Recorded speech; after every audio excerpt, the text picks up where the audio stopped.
Dobrý. Tak máme fantoma. Koho? Dobrý den. Dobrý den. Já jsem ten, co vám psal ty básničky. No tak to je výborný. Ještě máte říct mamtě fantome. Jo, mám tě fantome. Tak, už to Kolik je. nás to tady hraje, prosím vás? Kolik nás to tady hrálo?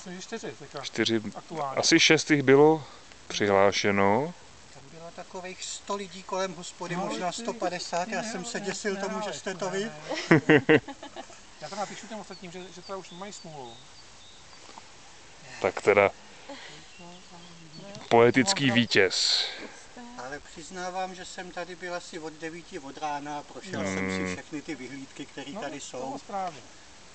A díval jsem se a hledal jsem. Ty SMSky byly potom předpřipraveny, který jsem posílal. Aha.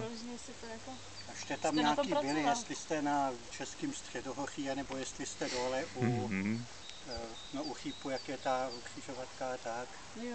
A to vás napadalo ty verše jen tak z inspirace krajinou? Nebo? Byly vymyšlený asi za hodinu sezení, tak Jo, prostě ve stínu u piva. Jo. Asi tak.